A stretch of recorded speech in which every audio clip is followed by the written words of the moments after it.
Boa noite. A proposta da nova lei do ensino superior brasileiro entra na reta final do debate. A ideia da reforma universitária, cercada de polêmicas e críticas, reabre a discussão sobre qualidade e responsabilidade nas universidades públicas e privadas. O Roda Viva entrevista esta noite o ministro da Educação, Tarso Genro. Ele é o responsável pelo projeto da reforma que busca novas regras para aumentar a qualidade e a inclusão social no ensino universitário. Gaúcho de São Borja, advogado com especialização em direito trabalhista, Tarso Genro entrou na vida pública em 1968 como vereador pelo MDB em Santa Maria. Em 86, já no PT, foi deputado federal e depois vice-prefeito e 2 vezes prefeito de Porto Alegre. Em janeiro de 2004, estava na Secretaria do Conselho de Desenvolvimento Econômico e Social quando foi chamado pelo presidente Lula para o Ministério da Educação. Substituiu Cristóvão Buarque com uma missão definida: conduzir a reforma universitária proposta pelo governo. Após meses de debates e formulações, o ministro apresentou a versão preliminar do projeto, que provocou polêmica e reações de todo tipo. O Jornal da Cultura, na semana passada, entrou na discussão com uma série especial de reportagens sobre um tema que há mais de 3 décadas não tinha debate tão caloroso. Desde a criação das primeiras universidades no Brasil, no começo do século XX, o sistema de ensino superior brasileiro teve apenas 2 grandes reformas. Na década de 30, com Getúlio Vargas, e em 68, durante o regime militar, que originou o modelo em vigor até hoje e que está carregado de problemas. As universidades federais, por exemplo, sofrem com o financiamento descontínuo. Os salários dos professores são baixos, falta pessoal, planos de carreira e são poucos os estudantes que têm acesso. As universidades privadas, por outro lado, tiveram um crescimento desenfreado nos últimos 10 anos. Representam hoje 88% do total de instituições. As públicas são 12%. As particulares têm 70% das vagas. As públicas, apenas 30%. Apesar dessa expansão na área privada, só 9% dos jovens brasileiros entre 18 e 24 anos chegam ao ensino superior. Na Argentina, esse percentual é de 32%. Nos Estados Unidos, 50% e no Canadá, 62%. O projeto da reforma pretende reverter esse quadro, ampliando a participação do setor público no ensino superior, criando novas metas de qualidade e enquadrando universidades públicas e privadas em um único sistema de ensino superior. O texto do anteprojeto está publicado na página do Ministério da Educação na internet, www.mec.gov.br. São 100 artigos, muitos deles polêmicos. A questão das cotas, por exemplo. As universidades públicas deverão reservar 50% das vagas para alunos que fizeram o ensino médio na rede pública. Estudantes negros, pardos e índios devem ocupar essas vagas na mesma proporção que participam das populações onde vivem. A cota nas universidades privadas é de 10% e, em troca, elas obtêm isenções de impostos. Nas instituições filantrópicas, 20%. O MEC prevê que 360 mil estudantes seriam beneficiados. Pela proposta, as universidades federais terão mais recursos. A verba do MEC para o ensino superior sobe de 63% para 75%. O orçamento não poderá ser cortado de um ano para o outro e as despesas com aposentados vão para a conta da Previdência e não mais da educação. As federais também poderão decidir como gastar o dinheiro, desde que aprovem no MEC um planejamento estratégico. Para o setor privado, uma das ideias é ter critérios mais rígidos para credenciamento de universidades. E o dono estrangeiro não poderá ter mais que 30% do capital da universidade com fins lucrativos. Novas universidades só poderão ser criadas com um mínimo de 12 cursos em pelo menos 3 áreas e precisam de reconhecimento e avaliação positiva do MEC. Haverá descredenciamento onde faltar excelência em ensino e pesquisa. O anteprojeto também prevê a criação de conselhos comunitários que vão opinar e avaliar o desempenho da universidade. As polêmicas e as críticas que levaram o ministro Tarso Genro a um debate com seu antecessor Cristóvão Buarque e com Paulo Renato Souza, ministro da Educação do governo Fernando Henrique, também fizeram o ministro estender o prazo para sugestões. Até julho, é possível que o anteprojeto seja levado ao Congresso, onde a reforma universitária certamente deverá enfrentar uma nova batalha. Para entrevistar o ministro da Educação, Tarso Genro, nós convidamos Lisandra Paraguaçu, repórter do jornal O Estado de São Paulo. Mônica Teixeira, editora especial de Saúde, Ciência e Tecnologia da TV Cultura. Paulo Gomes Cardim, vice-presidente da Confederação Nacional dos Estabelecimentos de Ensino e membro da coordenação do Fórum Nacional da Livre Iniciativa na Educação. Antônio Góes, repórter do jornal Folha de São Paulo. Gustavo Peta, presidente da UNIA, União Nacional dos Estudantes. E Maria Helena Guimarães de Castro, ex-presidente do Instituto Nacional de Estudos e Pesquisas Educacionais, ex-secretária de Ensino Superior e ex-secretária executiva do Ministério da Educação. Atualmente, Maria Helena é secretária estadual de Desenvolvimento Social de São Paulo. Na nossa plateia aqui no estúdio acompanham a entrevista os seguintes convidados. Hermes Ferreira Figueiredo, presidente do Sindicato das Entidades Mantenedoras dos Estabelecimentos de Ensino Superior no Estado de São Paulo. Fernando Leme do Prado, presidente da ANET, Associação Nacional de Educação Tecnológica. Gabriel Ferraz, presidente do Centro Acadêmico da Faculdade de Economia e Administração da USP. Alexandre Costa, assessor de imprensa do Ministério da Educação. Renata Lemos, presidente da União Estadual dos Estudantes de São Paulo. Gilberto Bercovitch, professor do Mackenzie da Faculdade de Direito da Universidade de São Paulo. Gisela Weisskopf, diretora do Instituto Singularidades, Escola de Formação Superior de Professores de Educação Infantil e Ensino Fundamental. Sérgio Tiesi, assessor de comunicação da Secretaria Estadual de Assistência e Desenvolvimento Social de São Paulo. E Sérgio Augusto Malacrida, professor, ou melhor, pró-reitor do Centro Universitário Belas Artes de São Paulo. O Roda Viva, como você sabe, é transmitido em rede nacional de TV pela rede pública para todos os estados brasileiros e também para Brasília, no Distrito Federal. Você pode também acompanhar o programa pelo site, que é www.tvcultura.com.br/Roda Viva, ou por intermédio da Rádio Cultura M em 1.200 kHz. Para fazer perguntas, sugestões e propostas para o programa, críticas também, por favor, o telefone é o 0 operadora 11 3252 6525 ou o fax 3874-3454 aqui de São Paulo. E finalmente o endereço nosso na internet, que é rodaviva@tvcultura.com.br. Boa noite, ministro. Boa noite, Marcum. Eu acho que a gente aqui, de alguma forma, resumidamente, apresentou na matéria de abertura os pontos centrais da reforma proposta. Então, eu queria já partir para o bate-bola, perguntando para o senhor o seguinte: o senhor acredita que será possível aprovar essa reforma no Congresso Nacional, sabendo-se que muitos dos interesses contrariados que hoje reclamam pela mídia terão lá muito mais força e condição de convencer parlamentares a votar contra esse ou aquele ponto da reforma? Eu não sei se terão mais força lá, sinceramente. E vai depender do processo de diálogo que nós estamos travando.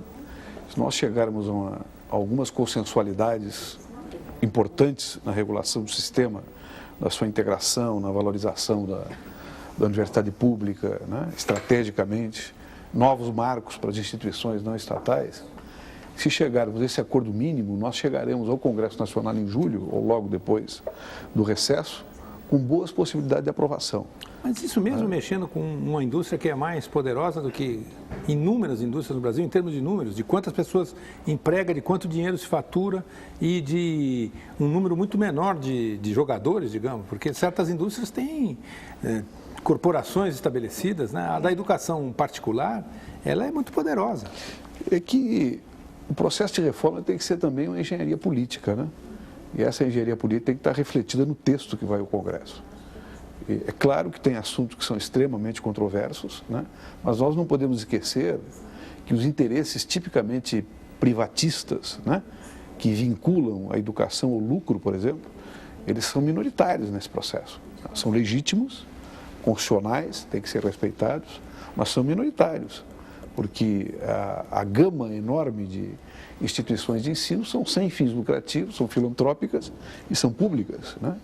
Então, aquela vocação, né, para utilizar a educação como lucro, que é permitido pela Constituição, e pode-se fazer isso atendendo o interesse público, dentro de determinadas normas regulatórias, esse é minoritário, a menos que se entenda que as instituições sem fins lucrativos e filantrópicas são instituições disfarçadas que perseguem o lucro. E aí os interesses, então, se tornam mais pesados. O senhor não pensa assim? Não, não penso assim. Eu acho que, pela nossa experiência, inclusive na negociação do ProUni, nós temos uma boa parte do chamado setor não estatal que quer estabelecer um diálogo e que compreende a educação como um bem público superior, mesmo que seja explorado, né, com fins lucrativos. Isso é norma constitucional e disso, obviamente, nós não abrimos mão. Agora, ministro, pois não. Vamos supor que o Ministério consiga vencer essa resistência dos setores contrários.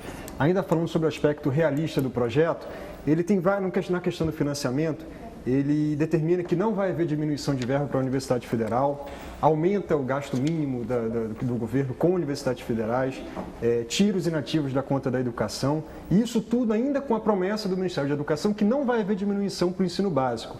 A minha pergunta é, no momento ali de dispensar o financiamento, dá para acreditar que o ministro Palocci, na hora ali de definir o orçamento, tendo que pensar em superávit primário, vai ter tanta verba assim para a educação? Porque uma série de boas ideias de educação acaba esbarrando com falta de verba.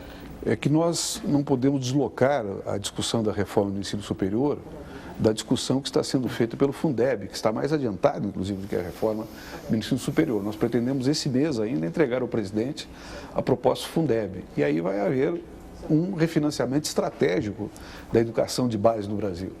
E o Brasil tem recursos para a educação. O Brasil é um país que dispõe de recursos para a educação, um país que paga, né, com dignidade, com pontualidade, com sobriedade, a enorme dívida pública que tem, é um país que tem recursos para a educação. Agora, é necessária vontade política, que o presidente da República tem, para que nós tenhamos boas condições de financiamento. E isso é perfeitamente possível. Ministro, e por que então houve corte agora no orçamento do governo federal na área social, se tem tanto recurso assim? Corte que está anunciado no jornal a semana passada para a área da saúde. Você está falando dos contingenciamentos? Não, eu estou me referindo à matéria da semana passada eu não lembro se 15 bilhões de cortes no orçamento da União, que afetaria... O que ocorreu foi um contingenciamento e 90% desse contingenciamento está relacionado com as adições que foram feitas ao orçamento no Congresso. Então não houve corte. E está computado também uma grande despesa que houve na área social de 3 bilhões de reais para o financiamento do novo salário mínimo, que é uma verba social de grande envergadura e de grande importância no Brasil. Então não há corte na área social. Mas, ministro, Desculpa. Então, ministro, e aí como é que fica a composição para a educação? Eu acho que todo mundo é a favor de mais recursos para a educação, né? É impossível ser contra, né? Então, nós temos mais 1,5 bilhão para o ensino superior, de dinheiro novo, mais 1 bilhão para o ensino, 1 bi para a educação básica, 1 bi por ano, 1 bi 200 durante 4 anos, e mais, se não me engano, a metade, 40% do total vinculado ao ensino superior para os inativos que deve sair de algum lugar, que é um direito constitucional. Então, como é que vai fechar a conta? Fecha a conta, eu vou dar um exemplo concreto. Nós já fizemos, comparativamente ao seu governo, nós já fizemos um refinanciamento do custeio da universidade, recuperando 75% das perdas que a universidade teve nos últimos 10 anos, agora de um orçamento para outro, por decisão política do governo. Assim como nós vamos fazer também um refinanciamento do ensino básico através do Fundeb. E isso é necessário vontade política e é necessário priorizar a educação, o que ordinariamente não é feito pelos governos. Ministro, mas o recurso, ele vai estar vinculado à qualidade, a resultado, porque o senhor mesmo disse, houve queda de custeio nos últimos anos, nos últimos 10 anos. Se houve queda de custeio... Foi recuperado agora 75%. Mas essa queda de custeio significou 71% de crescimento da matrícula nas federais, significou melhoria da qualificação do corpo docente, então houve uma melhoria das federais. Quer dizer, todos os indicadores, inclusive os indicadores de produção acadêmica, científica, mostram uma melhoria do desempenho. Então, houve redução de recursos, como o senhor está dizendo, e, ao mesmo tempo, melhoria de desempenho. Agora o senhor quer pôr mais recursos, não vai cobrar resultado, não vai ter nenhum critério? Mas quem é que lhe disse que não vão cobrar resultado? Está escrito na proposta. Né? Eu não vi. Se a senhora lesse a proposta, a senhora vai verificar que pela primeira vez tem obrigação de apresentação de um PDI de 5 em 5 anos e vai ter uma verba, inclusive, destacada exclusivamente para projetos de qualidade e expansão para a universidade pública, portanto, incentivando a qualidade. Agora, a opinião dos reitores das federais não é essa sua, né, de que houve melhoria nas federais. Pelo contrário, as federais estavam em condições de sucateamento, né, do seu espaço físico e dos salários, inclusive dos servidores, que nós recuperamos agora também com o plano de carreira. Então, tendo vontade política, é possível melhorar, sim. Agora, tem que colocar o ensino público como o elemento essencial do projeto, senão não é possível. Isso, mas o senhor falou do PDI. Ali prevê o PDI. As privadas hoje também têm que fazer o PDI. Né? Agora, qual é a garantia, onde está escrito ali no projeto, que se elas não cumprirem o PDI, elas vão perder esses recursos? Porque até onde eu sei do projeto diz que o orçamento das universidades ele não pode diminuir de um ano para o outro. Não pode ser rebaixado, mas se você observar o projeto com atenção, você vai verificar que tem um dispositivo no projeto que reserva uma parte desses recursos, porque o ponto de partida para o financiamento já leva em consideração o orçamento desse ano. O orçamento desse ano que recuperou o custeio das federais, como eu disse. A partir da aprovação da reforma, teremos um pouco mais de recursos e esses recursos serão separados, aqueles de repasse automático para a administração, inclusive autônoma das instituições, e uma parte para a apresentação de planos de extensão e de qualidade.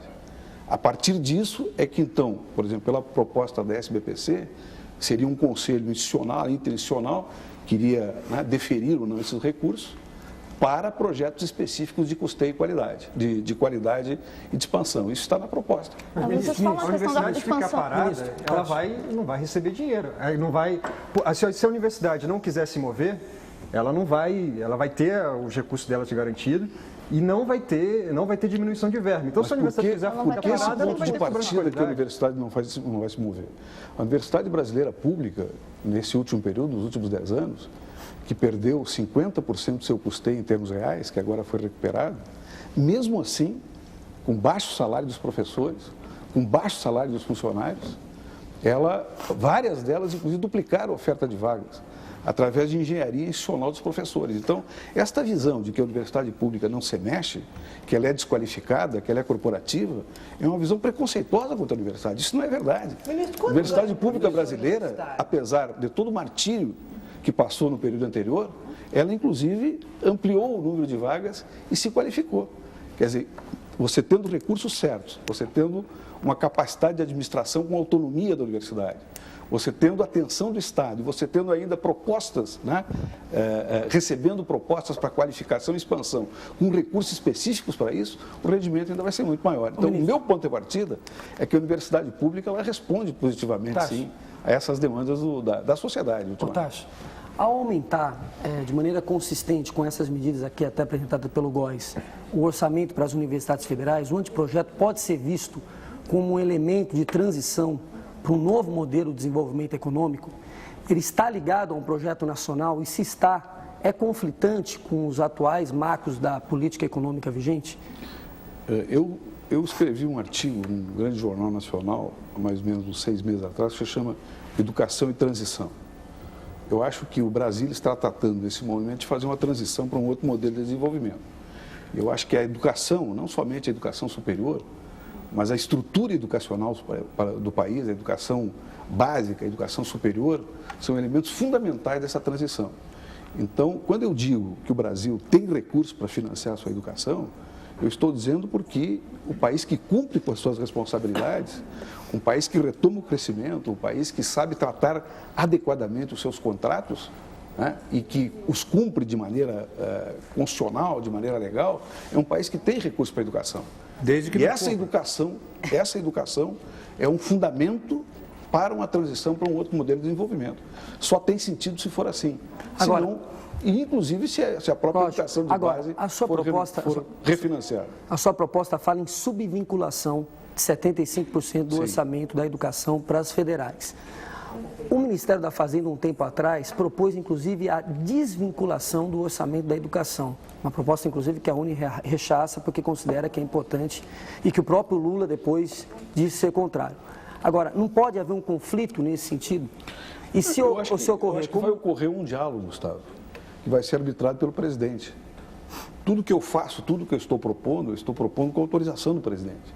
no momento adequado, ele vai arbitrar. Por exemplo, nós vamos, com a proposta do Fundeb, aumentar os recursos vinculados à educação, para poder financiar a educação básica no Brasil, a sua qualidade, a sua expansão, particularmente no ensino médio, que sai estrangulado. Se nós não tivermos mais recursos para refinanciar a educação básica, a reforma, inclusive, do ensino superior não tem sentido. A diferença que tem é que a reforma é muito mais debatida, a reforma do ensino superior, é muito mais divulgada, mas a nossa reforma do financiamento da educação básica está mais adiantada, inclusive, do que a proposta de reforma do ensino superior. O senhor me permite? Pois não, tenho bondade. Eu fiquei muito satisfeito quando o senhor disse que um fruto de uma transição e citou a experiência do ProUni, que foi uma experiência válida na livre iniciativa, na participação e na negociação direta com o MEC. Mas eu queria fazer uma colocação e alguns questionamentos. No final de 2003, o então ministro Cristóvão Buarque baixou uma comissão, criou um grupo de trabalho que queria fazer o estudo do projeto da reforma. Todos nós aqui sabemos, depois o senhor substituiu no início de 2004 o ministro Cristóvão Buarque e o senhor criou, através de uma outra portaria, suspendendo a portaria até então existente, que negociava diretamente com o gabinete do Ministério da Educação, e criou um grupo executivo, não mais agora a apresentar um relatório, a apresentar um anteprojeto. Ora, todos nós sabemos nessa mesa, e a própria Constituição dá a nós um direito constitucional da livre iniciativa, e essa participação houve durante esse ano todo, mas só fomos ouvidos, somente ouvidos. Todas as entidades encaminharam mais ou menos até hoje umas 400 folhas de sugestões, de propostas a esse antes, durante e depois desse anteprojeto. Nós não conseguimos colocar dentro desse anteprojeto e nem tirar uma dúvida sequer.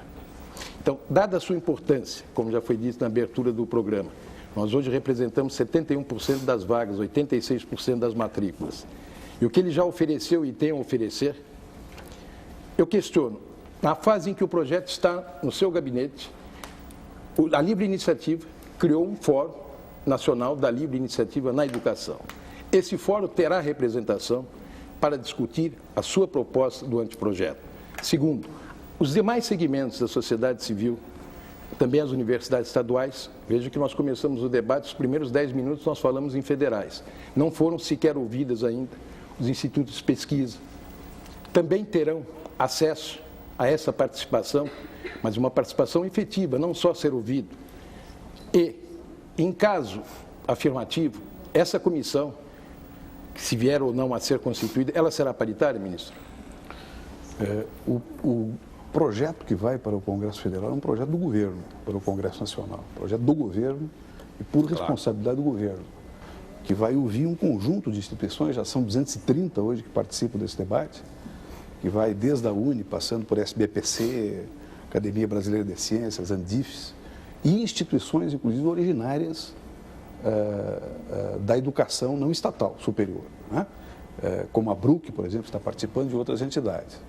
O Foro de Livre Iniciativa, até agora, não foi ouvido de maneira formal, porque a primeira manifestação que ele fez a respeito da reforma, ele disse que a reforma tinha que ser colocada no lixo. Então, quem diz que uma reforma tem que ser colocada no lixo, não quer discutir. Agora, se o Foro da Livre Iniciativa quer discutir conosco e fazer propostas e dialogar e elaborar junto conosco, será muito bem recebido. Desculpe, não temos nenhum tipo de preconceito e nem de exclusões. Agora, o ponto de partida deve ser uma relação dialógica, né? Perfeito. Mas... E eu acho que o nome Foro da Livre Iniciativa também não é apropriado, na minha opinião. Porque a educação é um bem público superior. E a Constituição, quando permite que a educação seja explorada como um bem mercantil, ela subordina isso a um plano nacional de educação. E mais do que isso, a gestão democrática do ensino. Então, eu acho que o nome não é feliz, mas não vai ser pelo nome que nós vamos deixar de recebê-lo e discutir com vocês. Então, só esclarecendo, ministro, em momento nenhum, documento nenhum, porque como ocorreu a iniciativa particular, a iniciativa privada, que não é concessão, é direito nosso, sim, ela foi excluída, banida do processo como discriminação, e hoje só se fala em privataria, hoje só se fala em exploração, mercantilização, ela encaminhou um documento em que colocava, da forma que ela foi tirada do processo, excluída do processo, ela fez uma análise de um anteprojeto que, como o senhor disse, é preliminar. Em nenhum momento se disse jogar no lixo. Pelo contrário, Porque a participação nossa no ProUni e o Fórum é a constituição daquelas entidades que negociaram diretamente o ProUni com o Ministério da Educação, no sentido de colaboração. Várias dessas entidades estão continuando a discussão conosco e vão continuar.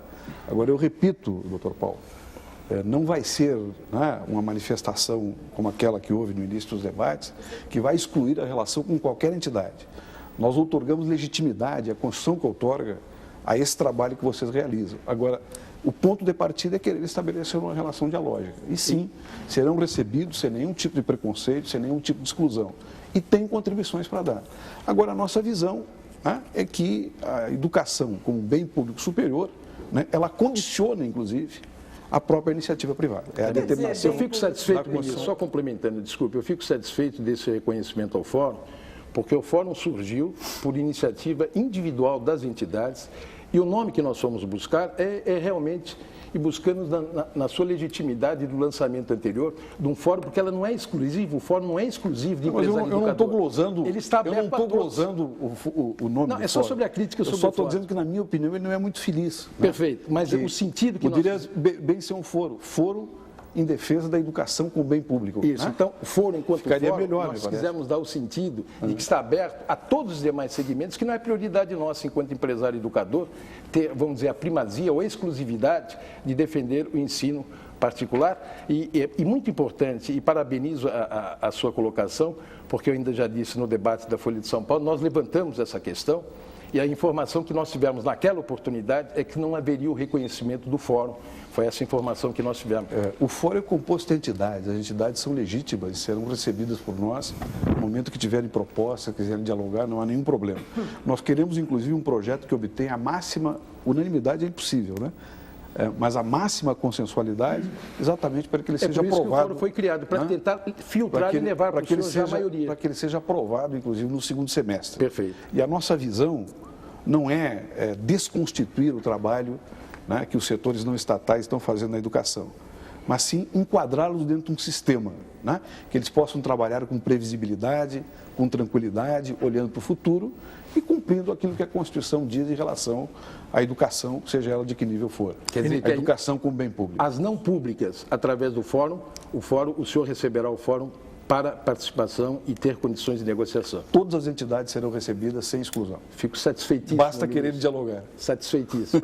Robson Machado, de Taubaté, aqui em São Paulo, que é economista, diz o seguinte: a USP é uma escola da rede pública e a média salarial das famílias que tem alunos lá é bem alta. Como é que pode o governo arcar com esses gastos se só a elite estuda na USP? Como é que o ministro vê essa relação?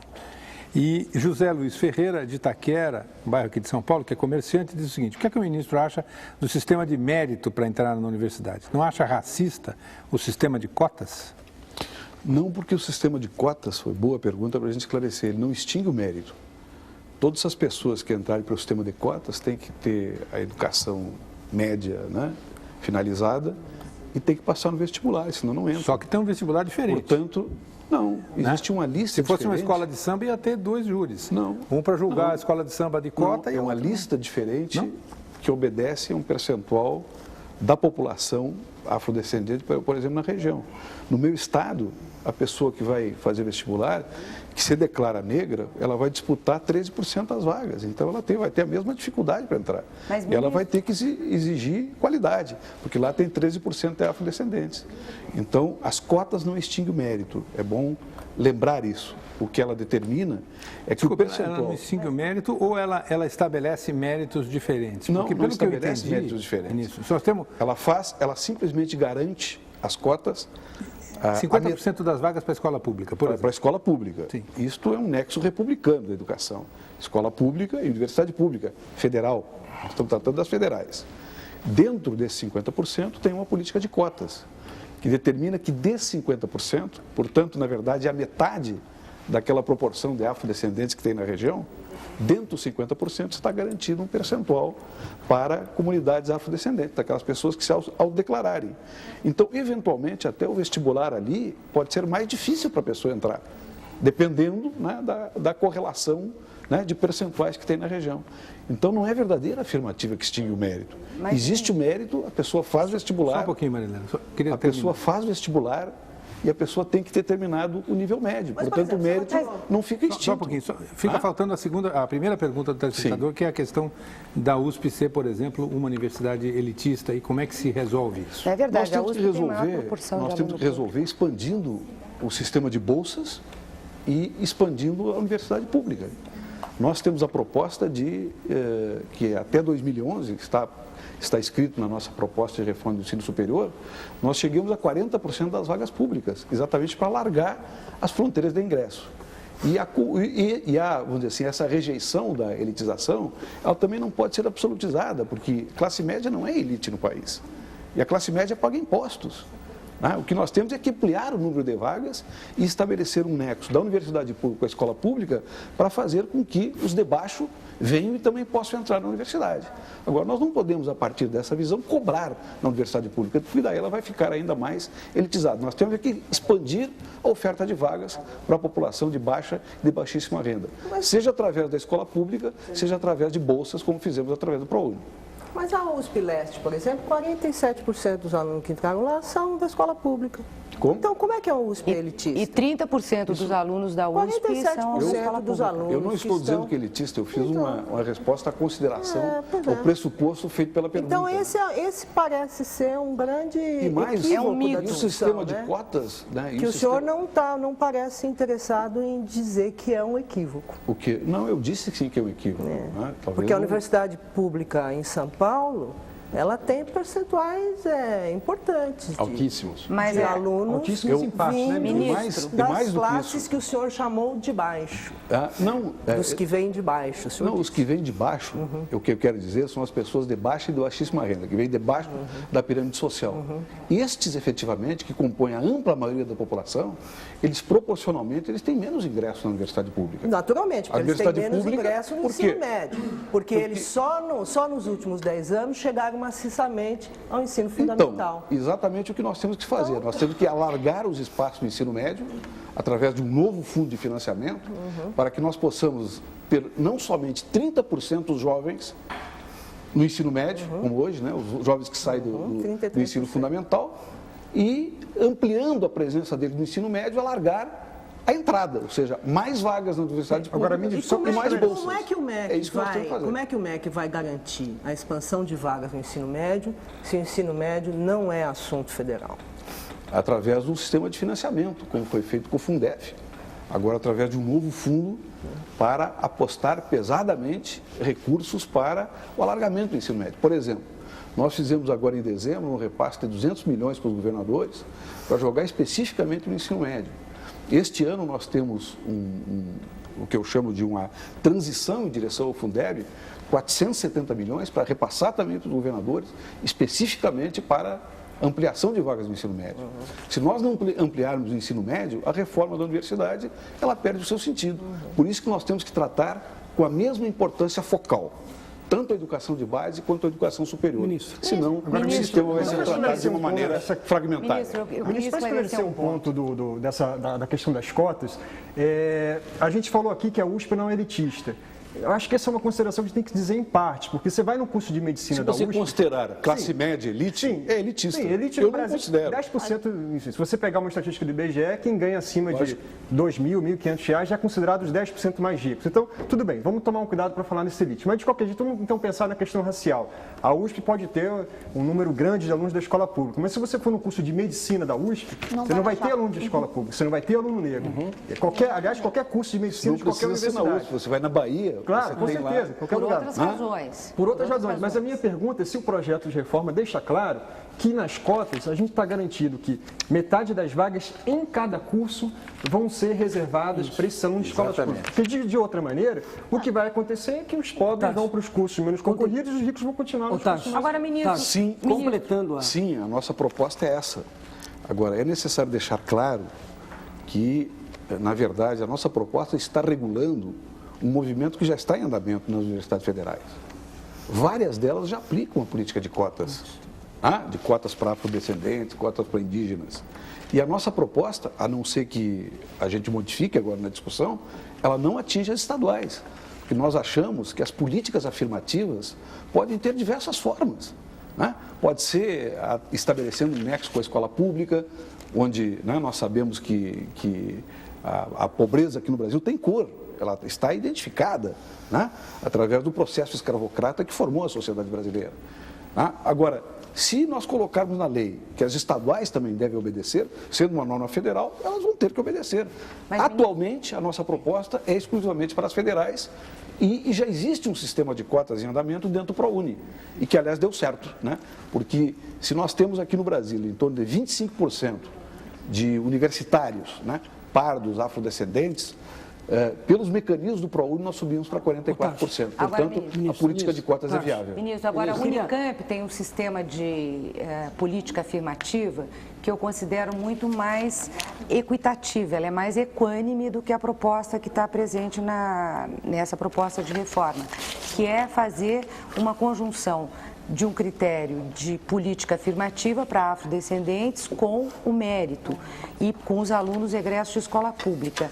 Por que não adotar um princípio semelhante a esse que a Unicamp está adotando, que garante a todos os egressos de escola pública um X pontos, 30 pontos, e mais um tanto de pontos se for afrodescendente, e todos fazem igualmente o mesmo vestibular e concorrem igualmente para todos os cursos? Para o nosso ponto de vista, não há nenhum problema em, se for consensual, né, com todas as instituições que estão discutindo conosco, fazer alguma modificação afirmativa nessa política de cotas, para realizá-la. Se for apresentada uma proposta mais eficaz e mais razoável do que essa, não há nenhum problema, porque isso é uma versão preliminar de um anteprojeto. E a nossa intenção foi, sim, estabelecer a política de cotas, inclusive para dar uma regulação sistêmica, a partir do fato de que várias universidades já estão aplicando essa política. Ministro Tarso, eu queria, um dos principais críticos ao anteprojeto é o ex-ministro da Educação, Paulo Renato. Na opinião da UNE, o Paulo Renato fez um desserviço à educação brasileira ao sucatear as universidades públicas federais e deixar as universidades no estado que elas estão hoje. Na nossa visão, assim, inclusive na crítica dele, ele diz primeiro que o projeto fere a autonomia das instituições e, ao mesmo tempo, defende a listra tríplice como forma de eleição dos reitores nas universidades federais. Até para os telespectadores entenderem, é como acontece hoje. A Universidade Federal indica 3 nomes e o ministro da Educação, o presidente da República, nomeia um desses 3 nomes. Hoje, atualmente, geralmente o mais votado está sendo escolhido. Eu queria saber, assim, totalmente contraditório, eu queria saber um pouco como você se lida com essas críticas contraditórias, né, do ex-ministro da Educação, que tenta, na nossa opinião, tumultuar o debate sobre a reforma do ensino superior. A nossa proposta é que a universidade, na sua autonomia, ela defina o peso que vai ter os votos dos servidores, dos professores e dos alunos. E essa definição da autonomia, ela é orientada pelo Conselho Superior, onde os docentes são maioria.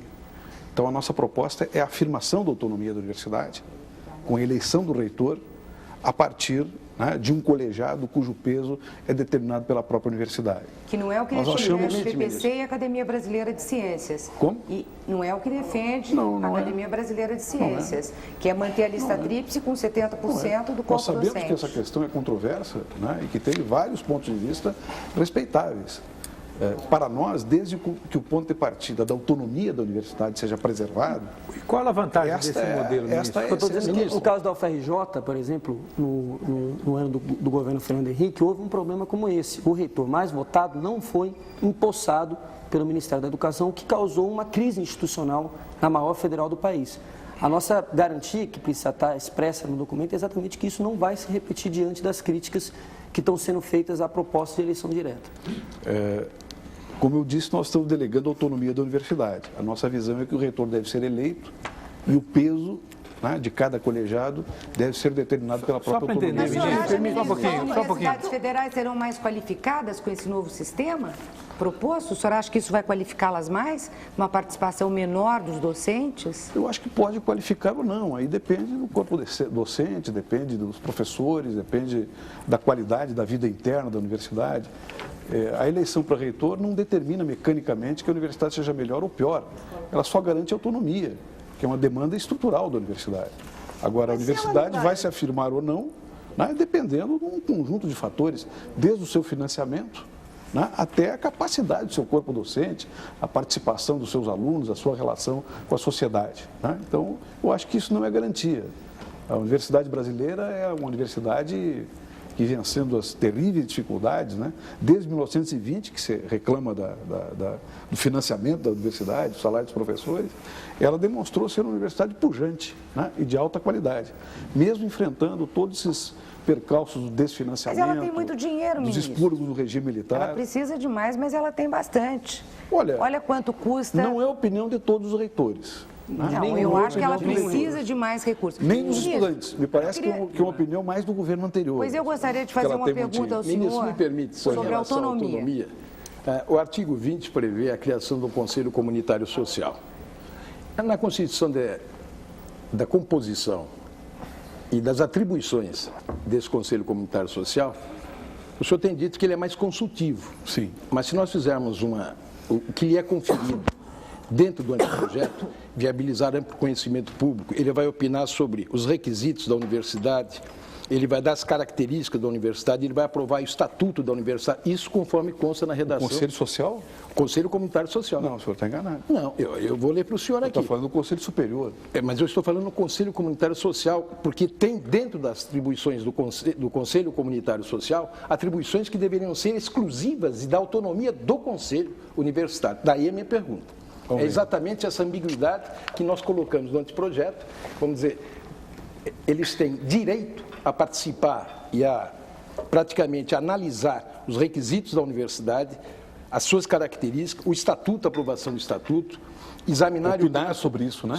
Examinar e opinar, e além dos artigos que eu disse, o 13, 14 e 18. Então, a minha preocupação, que a autonomia que eu entendo pelas federais é quase que uma autonomia financeira de orçamento de valores, porque as próprias universidades... Autonomia de ciência, autonomia política. Mas a grande luta hoje, principal, porque tendo a autonomia financeira, consequentemente as demais ficam mais fáceis de serem administradas e organizadas. Então seria quase que autonomia, que a USP, a Unesp e a Unicamp em São Paulo já possuem fixo um orçamento e um percentual X. A minha pergunta é, se o processo da universidade federal, no caso, que foi bem analisada, eu verifico aqui com amplos detalhes, não seria possível que nós pudéssemos incluir dentro dessa reforma, porque a reforma é do ensino superior, não é da universidade exclusivamente, que nós poderíamos ser mais abrangentes e que pudesse ser visto os direitos da cogestão ou não cogestão que estão previstos nesse conselho, que no nosso entender, na nossa leitura, pelo que está escrito, não é exclusivamente consultivo, passa a ser deliberativo e mais executivo em determinados momentos de execução de orçamento, ministro. A visão que nós estamos propondo para o conselho é que ele não tenha qualquer função normativa, tem uma função consultiva, opinativa e indutora, como nós dissemos. Porque essa é uma experiência que já existe, inclusive. Dezenas de universidades comunitárias no Brasil já têm esse tipo de nexo com a sociedade através de um conselho majoritariamente formado pela sociedade. Em universidades americanas, por exemplo, tem no próprio conselho interno, às vezes, uma pesada representação da sociedade com direito a voto, diferentemente do que nós estamos propondo para esse conselho social. A Universidade Federal de Minas Gerais, ela já tem um conselho social, né? E a universidade que é a que mais registrou, né, patentes adotadas por empresas no país, embora não seja a primeira em pesquisa, né, a que mais produziu patentes que são utilizadas no processo produtivo brasileiro. A que mais produziu patentes foi a Unicamp. A Universidade Federal de Minas Gerais é a segunda. A Universidade Federal de Minas Gerais foi a que mais introduziu essas patentes no processo produtivo. Não é verdade. A que mais as produziu foi a Unicamp. As patentes da Unicamp foram mais licenciadas, a própria Universidade Federal de Minas Gerais diz isso. Então, a senhora diga para a reitora que me deu essa informação. A reitora está equivocada. Esse artigo 11, o Ministério já está vendo essa possibilidade, porque as particulares também já têm, não em sua maioria, mas a sua minoria já tem. Então, o que nós temos, atendimento social. Qual é a visão que nós estamos trabalhando com esse conselho? É que ele seja uma interface da universidade com a sociedade para que relações que já existem sejam relações transparentes. Hoje, por exemplo, as universidades têm relações com o MST, com empresários, com institutos privados, com organizações da sociedade civil, e são relações que, às vezes, dentro da universidade, inclusive, as pessoas não sabem, né? São relações já existentes. O que nós queremos com esse Conselho Social? Que ele seja um órgão que dê transparência a esta relação real já existente hoje, para que a sociedade saiba e para que internamente na universidade e haverá um figurino, saiba também. Projeto único, ministro, não fica um projeto único na proposta em que está a diversidade, o pluralismo de ideias, onde é que ficam? Porque parece que nós vamos ter um projeto único, tanto para as universidades públicas, sejam elas estaduais, municipais ou federais, e para as particulares. Este conselho, inclusive, ele está determinado e será formado com essa pluralidade determinada pela autonomia da universidade. Não é o governo que vai nomear os conselheiros. Mas a redação do artigo 20, ele já está delimitativo até nas funções do que vai ser. Por isso que eu estou dizendo. Mas a norma é para isso, né? É para otorgar funções, para estabelecer limites, para fazer enquadramento. Então, redução de soberania? Como? Não há redução de soberania. Só se ele tivesse função normativa. Ele não tem função normativa, então não existe nenhuma redução da soberania, da autonomia. Só para entender, quer dizer, se eu sou dono de uma faculdade particular, eu posso convidar o presidente da Fiesp e não convidar o diretor do MST. Se eu sou diretor de outra faculdade, eu posso convidar só o MST e não convidar a Fiesp. O conselho social que nós estamos sugerindo é que tenha pluralidade de representação da sociedade. Sim, eu digo, mas agora essa pluralidade é determinada pela própria autonomia da universidade, né? Que no seu bom senso, na sua visão pública, na sua visão de relação com a sociedade, de aprimoramento dessas relações, obviamente vai respeitar a diversidade social da região. Então, não é o governo que vai nomear esses participantes. Nós queremos que haja uma ponte orgânica entre a universidade e a sociedade, onde elas possam dialogar de maneira adequada e, portanto, produzir uma relação cada vez mais qualificada. Relação que já existe, né, e que não tem a transparência que deveria ter em muitos casos. Ministro, mas as universidades privadas, ao contrário das públicas, que têm uma função já conhecida, comum a todas, por serem públicas, as universidades privadas e as faculdades, muitas vezes elas têm direções diferentes. Você não acha que colocar numa regra geral para todas as universidades um formato de conselho só, que tem que atender as federais e as privadas de todos os tipos, de todos os tamanhos, não é uma coisa meio limitante? Não, a única uniformidade que existe é que é um conselho da sociedade. Mas a variedade de representantes está relacionada com a inserção da universidade na região, na sociedade e na cidade. Qual é o problema disso? Mas o tipo de trabalho que ele vai fazer, ele tem determinadas, as regras do que ele vai fazer está determinada igual para todos, para público e para privada. E as atividades são diferentes. Mas são regras óbvias. São regras de estabelecimento de uma relação dialógica meramente opinativa, não normativa. Qual é o problema? Qual é o impedimento que tem para isso? Por que isso aí prejudica a autonomia da universidade? Em que vai prejudicar? Se são relações, inclusive, que já existem, né? Ou através de um conselho, ou através de relações conveniadas que já estão em andamento na ampla maioria das universidades. Eu não vejo qual é o problema. Agora, se tiverem uma redação melhor, nós estamos dispostos a discutir também. Como eu digo, isso é uma versão preliminar de anteprojeto, né? Agora, me parece que esta relação da universidade com a sociedade, ela é importante. Ela existe em grande parte das melhores universidades do mundo. Inclusive agora, nesse momento, está sendo feita uma reforma, né? Uma mini-reforma na universidade finlandesa, por exemplo, que é uma das melhores do mundo, das mais qualificadas, e dos itens, né, do projeto é estabelecer a relação da universidade com a comunidade, mas a com a universidade sociedade. finlandesa é de um país pequeno, muito homogêneo. Na linha do que a Lisandra perguntou, a minha questão é: no Brasil, que é um país tão diversificado, tão heterogêneo, até o sistema federal de ensino, considerando apenas as públicas, as universidades federais, o senhor sabe que elas são extremamente desiguais, né? Então, uma questão que fica é, por exemplo, no tocante à autonomia. A proposta diz que será assegurado a todas as instituições federais o orçamento global. Ninguém perde, é um jogo de soma zero, todos ganham, ninguém perde, né? Então, a minha pergunta é: como é que fica, uma vez que as melhores universidades federais, que são as que produzem mais pesquisa, que têm uma grande produção acadêmica e que hoje são as que têm um custo aluno ano menor, mais equilibrado, enquanto que há inúmeras instituições federais de ensino com custo aluno ano elevadíssimo, sem produção acadêmica relevante, sem pesquisa. Quer dizer, o senhor garante o orçamento global, quer dizer, o senhor vai engessar as que são muito boas e vai acabar premiando as piores? É esse o sentido da autonomia? Isso é uma conclusão arbitrária sua, me perdoe. É uma conclusão que eu tenho a partir de um sistema que eu conheço. Ou me parece, inclusive, que a senhora não leu o projeto que nós estamos apresentando. Não, porque é exatamente o contrário do que a senhora está dizendo. Nós estamos garantindo o funcionamento mínimo da universidade com recursos que devem ser mantidos, pelo menos nominalmente, e vinculando recursos à qualidade de expansão, pela primeira vez na história do país. E mais do que isso, nós estamos dando autonomia para a universidade regular e disponibilizar esses recursos de acordo com os seus projetos de qualidade, coisa que não ocorre até hoje. Então, isso vai despertar na universidade pública um interesse maior pela competência dos projetos, pela qualificação da sua relação com a sociedade, com a produção, com o movimento social. Ministro, isso está na proposta. Não, eu li isso na proposta. Agora, o que eu quero entender é o ponto de partida, porque o ponto de partida é garantir o orçamento global. O ponto de partida é garantir o funcionamento normal da universidade. Sem mexer no sistema de pessoal. Isto é uma obrigação mínima que o Estado tem que manter. Então aí nós temos uma diferença. Nós temos uma diferença. Nós temos um entendimento, nós do governo federal atual, de que a universidade pública é fundamental para o país. Eu também acho. E que ela tem que ter recursos mínimos para o seu funcionamento minimamente qualificado. Pois é, ministro, mas a universidade... Este ponto de partida, veja, este ponto de partida não é um ponto de partida mercantil.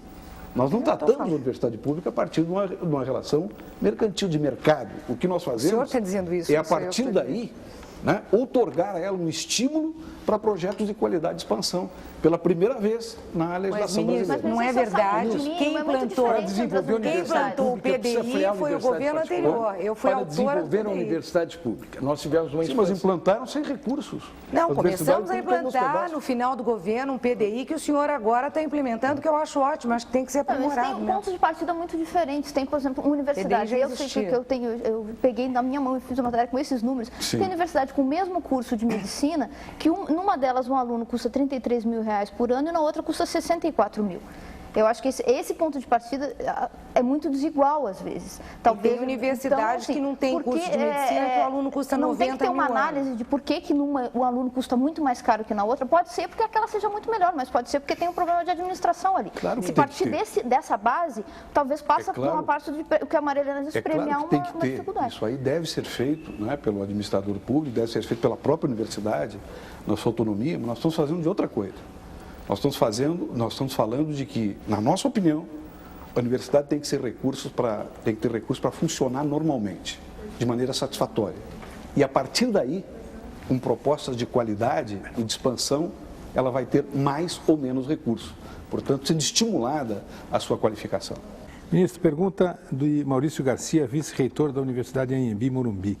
Ele diz o seguinte: o custo de um aluno matriculado em uma instituição pública federal é de R$15 mil por ano, em média. Nas instituições privadas, esse custo é de R$3.600 por ano. Assim, para uma instituição privada garantir um aporte orçamentário equivalente ao de uma instituição federal, seria necessário aumentar em 4 vezes o valor da mensalidade, o que é absolutamente impossível na conjuntura brasileira. Além disso, as instituições públicas usualmente captam alunos mais qualificados, pois há grande disputa no vestibular, o que não acontece nas instituições privadas. Desta forma, temos uma situação caracterizada por instituições federais com alunos melhores e mais recursos do que as instituições privadas. Não seria, assim, um contrassenso o MEC desconsiderar essa realidade e querer estabelecer um único padrão de qualidade para todo o ensino superior brasileiro? Nós temos que procurar estabelecer um único padrão de qualidade. É difícil estabelecer esse padrão. Nós temos que criar um sistema normativo geral que seja, na verdade, o início de um processo de reforma.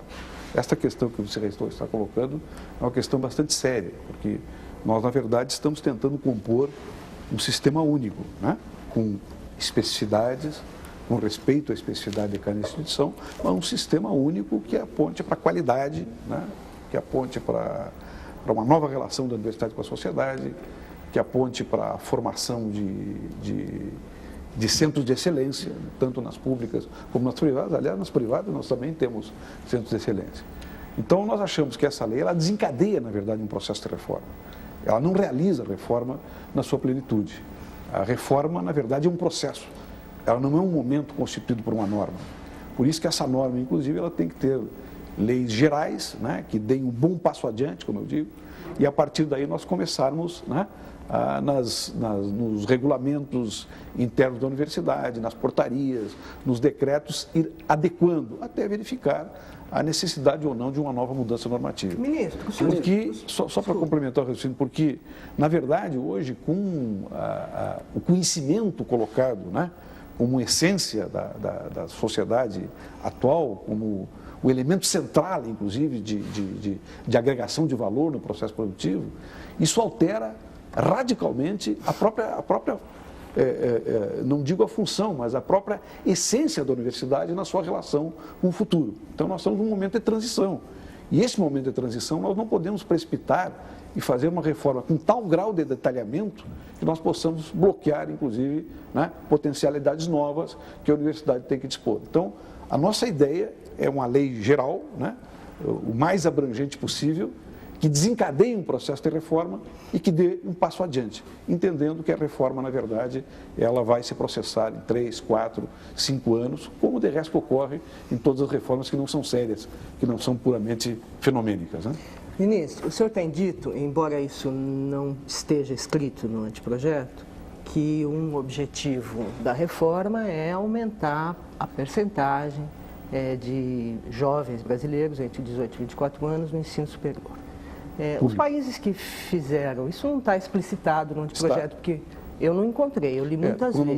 Nós estamos revogando, nós estamos restabelecendo um dispositivo legal que tinha sido vetado, que determinava que as escolas públicas superiores tivessem, em 2011, 40% das vagas. Não, mas o fato das escolas públicas superiores terem 40% das vagas não garante que 30% ou 40% dos jovens entre 18 e 24 anos estejam no ensino superior. Não, eu acho que esse é o objetivo. É um passo de expansão. Mas enfim, isso não importa. Mas os países que têm muitos jovens no ensino superior, têm também um ensino superior diversificado. Pegando o exemplo dos Estados Unidos têm grandes universidades de pesquisa, nos moldes que a gente tem aqui, o FMG, o FRJ, USP, Unicamp, Unesp, etc. Mas tem colleges comunitários que foram criados ao longo do século XIX e que pretendem atender problemas, questões destas localidades e formar pessoas para esses lugares. Mais curta duração, cursos de mais curta duração e que são, eu me lembrei disso por causa da pergunta do telespectador, e que tem um custo por aluno muito mais barato. No modelo americano tem um outro tipo de curso intermediário que tem um outro preço e atende uma outra necessidade. No Brasil já se falou em institutos, em escolões, né, como muitas vezes se diz, que formem profissionais. E hoje em São Paulo, por exemplo, tem a experiência das FATECs, que são cursos que formam pessoas de terceiro grau, que a indústria precisa, que a economia precisa.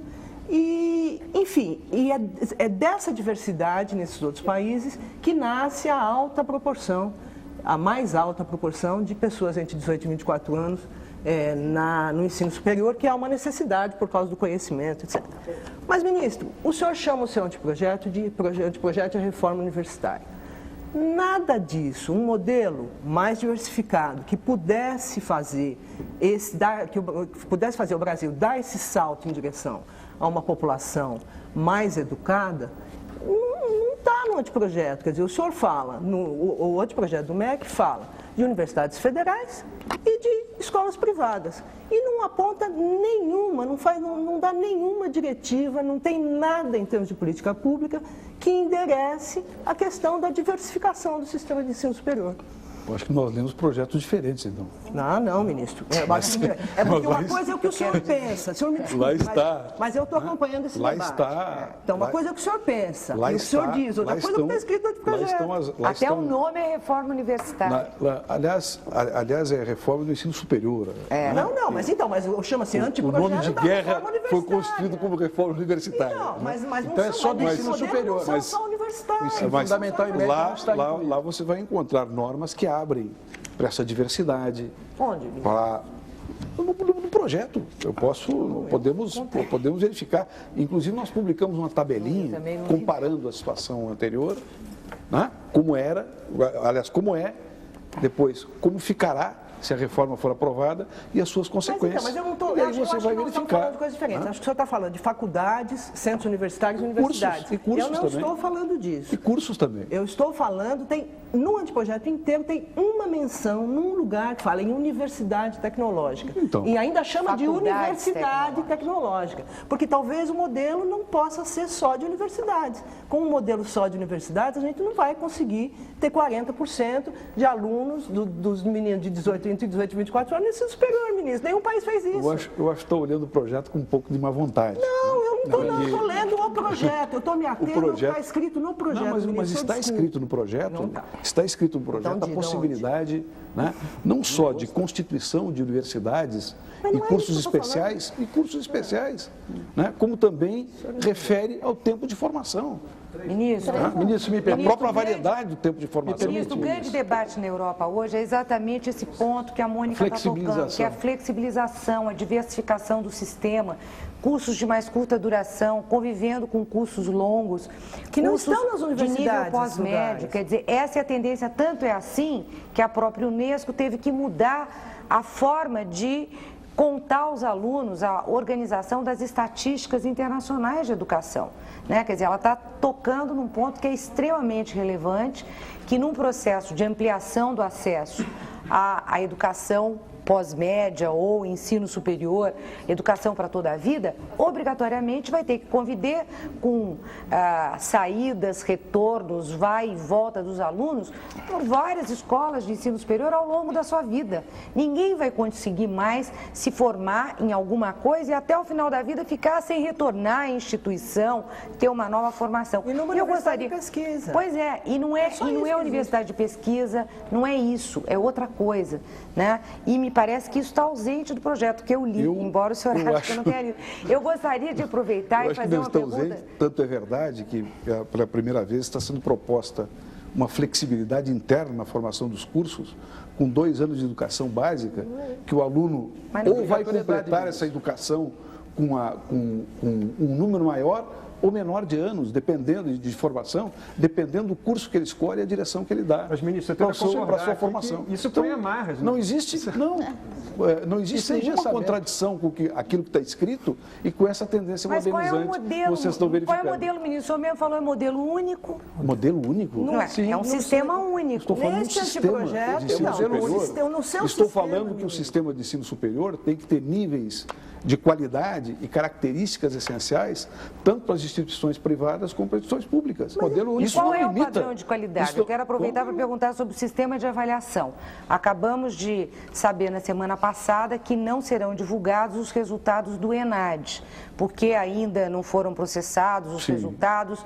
Eu queria saber o que aconteceu que os resultados não foram divulgados, que me fiquei muito preocupada. A senhora está perguntando sobre a qualidade ou sobre o ENAD? Estou perguntando sobre as duas coisas. Qual é o padrão de qualidade e por que os resultados do ENAD não foram divulgados? Porque nós não sabemos como serão divulgados. O processo de avaliação, a senhora sabe perfeitamente, agora nós temos um Sistema Nacional de Avaliação, onde existe a avaliação dos pares, existe a avaliação interna, existe a avaliação feita por amostragem dos alunos, no momento que eles entram e no momento que eles saem da universidade. Portanto, é um sistema muito mais complexo do que o anterior.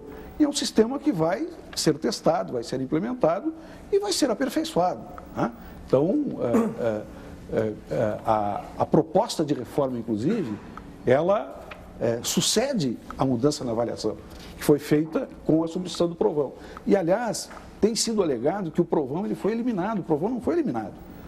O governo, se quiser, ele pode fazer o provão ainda universal quando era antes. Ou não fazê-lo de maneira seletiva, por amostragem, combinando com a avaliação dos pares e a avaliação externa. Um sistema muito mais completo, muito mais adequado, muito mais complexo do que o anterior. A avaliação de pares já existia. Inclusive, ainda bem que a avaliação não está mais resumida só a uma prova, como foi feito anteriormente. Agora, eu gostaria de perguntar para você algo que angustia a maioria dos estudantes brasileiros, os 70% nas matrículas, que estão nas universidades privadas. O projeto, ele aumenta os critérios de qualidade para as instituições privadas, separando, eu acho, que as instituições de boa qualidade das caças níqueis, inclusive, que pode tranquilizar, inclusive, aqui o professor Cardim, que é dono de uma boa instituição, inclusive, privada. Agora, o projeto ele não trata da questão das mensalidades, que é algo que aflige hoje os estudantes, os pais de alunos, né? Muitas vezes as mensalidades são aumentadas de maneira abusiva, né? Sem nenhum tipo de critério, de negociação, através de uma lei que foi criada há um tempo atrás, alguns anos atrás. Eu queria saber se o senhor pretende tratar dessa questão no anteprojeto eu que vai ser tenho minhas enviado ao dúvidas se Congresso. isso aí deve ser tratado numa reforma do ensino superior ou não. Nós estamos abertos para discutir essa questão. Nós sabemos que essa é uma questão bastante séria, porque isso, né, incide diretamente na sobrevivência das instituições não estatais. Né? O senhor me permite? Eu acho que privadas engloba de uma maneira indistinta um conjunto de instituições que são diferentes. Né? Nós temos as filantrópicas, sem fins lucrativos, e as tipicamente empresariais. Então, eu digo não estatais. E acho que talvez isso aí seja mais adequado que seja a partir de uma negociação com o Ministério da Fazenda, né? Para que isso aí não seja tratado de uma maneira, eu diria, separada da realidade econômico-financeira para a sobrevivência dessas instituições. Mas nós estamos abertos a discutir. Através da criação de um grupo, poderia ser envolvendo os ministérios, as entidades estudantis e as mantenedoras, do ponto de vista nacional, abrindo uma negociação ampla em relação a isso? Nós podemos fazer essa discussão. Né? Eu te confesso que nós não ousamos colocar qualquer proposta nesse sentido em função da destinação da norma, né? Que é a reorganização do sistema. E aí já é mais um aspecto de custo, né? Que requer, na nossa opinião, um trabalho muito especializado para poder ter um cálculo adequado para que as mensalidades sejam suportáveis pelos alunos e, ao mesmo tempo, possam manter as entidades no seu funcionamento. Só complementando, senhor ministro, é uma pergunta angustiante que pega parte do que foi dito pelo presidente da UNE. É óbvio que nós tivemos uma expansão nesses últimos 10, 15 anos. E nós temos que voltar à origem, quando nós éramos a única categoria econômica que nós tínhamos reserva de mercado. Empresário e educador, o ensino particular, livre iniciativa, sempre teve reserva de mercado. Bem ou mal, nós tivemos uma expansão. Eu discordo da palavra desenfreada e vou tentar, em rápidas palavras, dizer o porquê. Porque nessa expansão que nós tivemos, ela pode não ter sido tão qualitativa como se pretendia, mas houve a expansão e eliminou-se. Hoje nós temos um só exemplo. Em 85, na capital de São Paulo, nós tínhamos 3 cursos de arquitetura, um da FAUSP, a minha escola é a Belas Artes e o Mackenzie. Hoje são, graças a Deus, 22, porque nós temos uma concorrência efetiva. Nós não temos mais, eu digo empresário e educador sério, porque assim como o presidente da República, senadores, deputado federal, estadual, etc., nós temos os bons e os maus. Mas o que me preocupa no Brasil é a discriminação aberta, a generalização aberta. Não é mais fácil o MEC, que tem todos os mecanismos e os instrumentos na mão, separar o joio do trigo, ou seja, o empresário educador particular, privado, sério, aquele que está investindo efetivamente, e ele tem elementos de avaliação e de fiscalização, ministro, e separar do que nós vamos para a imprensa e há uma generalização de privataria, uma generalização de mercantilização, que pega todos sem separar absolutamente nada. Não é uma injustiça, ministro? Eu acho que é, mas eu acho que tem que ser compreendido, né, de onde é que se origina isso, porque à medida que você outorga a todo um setor essas características, e notoriamente isso não ocorre, né, porque tem instituições que não são estatais, que são instituições de qualidade, isso decorreu precisamente dessa expansão que o senhor julga que não é desenfreada. O senhor vê, por exemplo, no Rio de Janeiro, uma Kombi na frente de uma escola superior, fazendo propaganda que lá na outra escola se cobra metade para aquele curso, na mensalidade, chamando os alunos para saírem dali, para ir para outra escola, o senhor vai ver que a expansão foi, né, realmente fora dos limites. O que eu acho que, e quando o senhor fala também no setor, né, o setor ele é diferenciado. Nós não podemos olhar com os olhos, né, com os mesmos olhos, as instituições sem fins lucrativos e as instituições filantrópicas das instituições empresariais. As instituições empresariais, isso não dá maior ou menor nobreza para uma ou para outra, não é isso que eu estou dizendo. Né? As instituições empresariais, elas estão dentro da norma constitucional investindo para obter lucro, o que não ocorre com as instituições filantrópicas ou as instituições sem fins lucrativos. Portanto, falar em concorrência entre instituições filantrópicas é uma concorrência para ver quem cumpre melhor a filantropia. Então, não se trata, né, de tratar, né, de uma maneira generalizada, de uma maneira generalista essa questão. Nós temos que ter um tratamento adequado para as instituições que né, se inscrevem como empresas, estão ali, né, tratando desse bem público importante como, né, a Constituição permite, como uma mercadoria, para que elas prestem um bom serviço, né, tem um sistema regulatório claro, e isso o Código Civil e o Código Comercial trata adequadamente, e uma outra normatização para as instituições sem fins lucrativos e filantrópicas, porque estas não visam lucro, né? O seu objetivo não é a acumulação privada, a outra é. Desculpe, ministro, eu não pedi um tratamento igual às comunitárias, confissionais, com fins lucrativos ou sem fins lucrativos. Não é isso. Absolutamente. Eu acho que a flexibilidade deve existir e até tratamento diferenciado com o Código Civil ou não.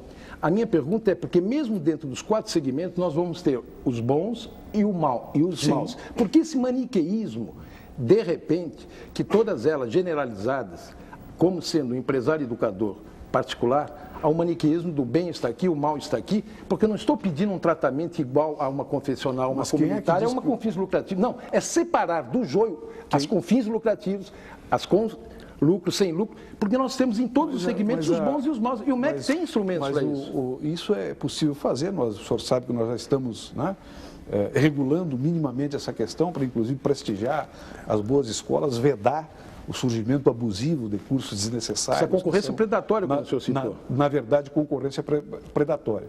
Agora, o que transita pela imprensa, na verdade, na ampla maioria dos editoriais, na ampla maioria dos artigos, é o contrário. É a defesa das instituições privadas como exemplo, como modelo. E um ataque muito duro às instituições públicas. Alguns até dizendo que elas recebem dinheiro demais. Do fórum não é, com certeza.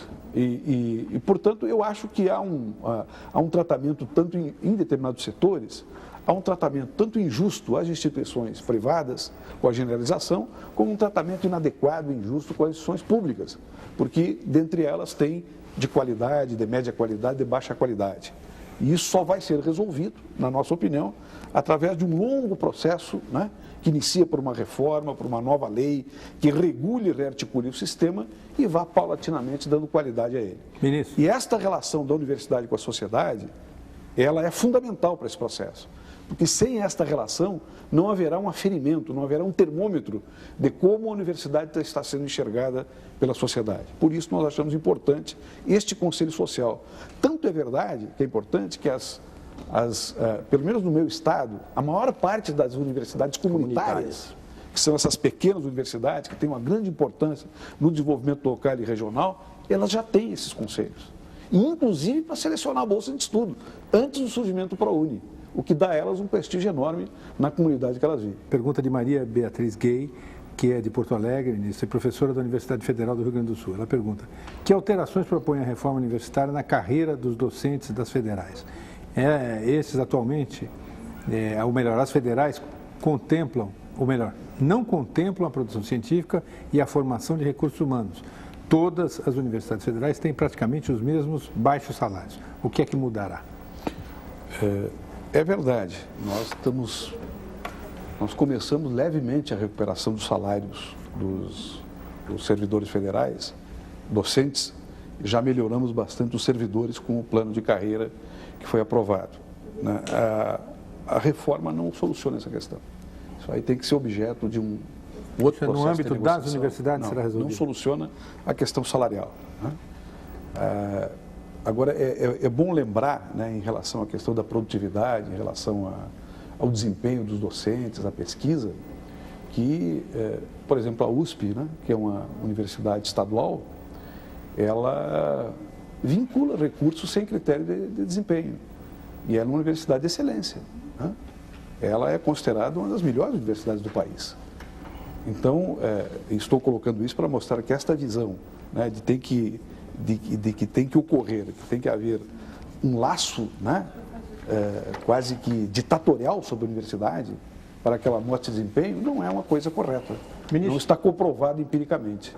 A USP, como Universidade de Excelência, tem recursos vinculados e esses recursos não são vinculados a qualquer tipo de aferição mercantil ou quantitativa. As três universidades estaduais têm o mesmo...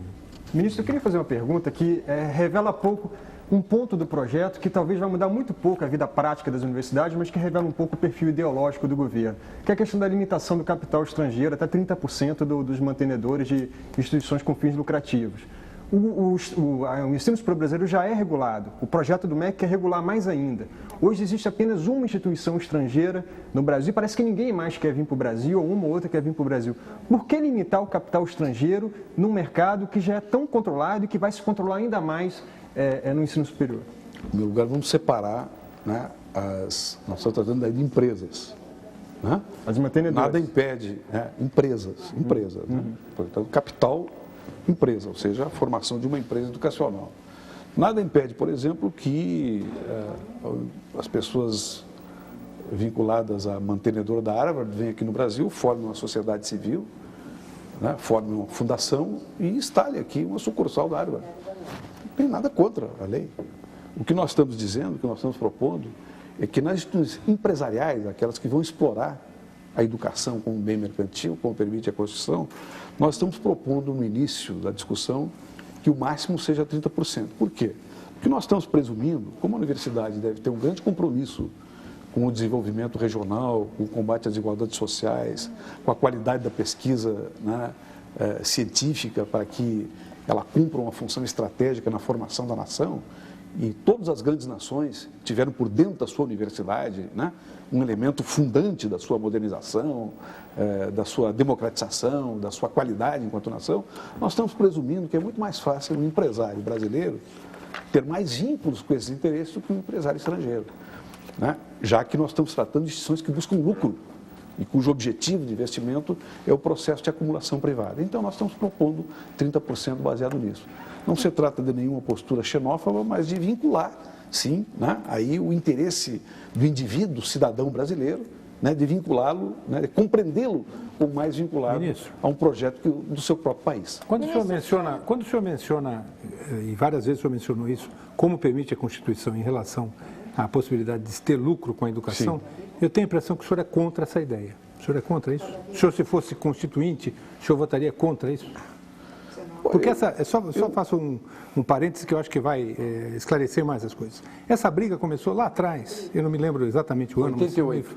Né? 88. Não, muito lá atrás. Bom, quando Carlos Lacerda tornou-se o grande defensor da escola particular, né, no final da década de 50, se não me falha a memória, 58, 59, e curiosamente um dos defensores da escola pública era o então professor Fernando Henrique Cardoso, né, que lutou muito para que se impedisse a criação da Lei de Diretrizes e Bases, mantendo os direitos da escola particular. Olha, eu sou a favor da predominância da escola pública. E sou a favor que as pessoas...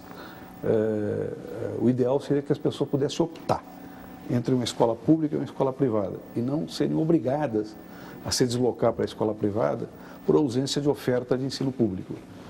Essa é a visão que eu trabalho. Mas isso, para fazer isso, não tem que fazer não uma reforma, e sim uma revolução na educação superior?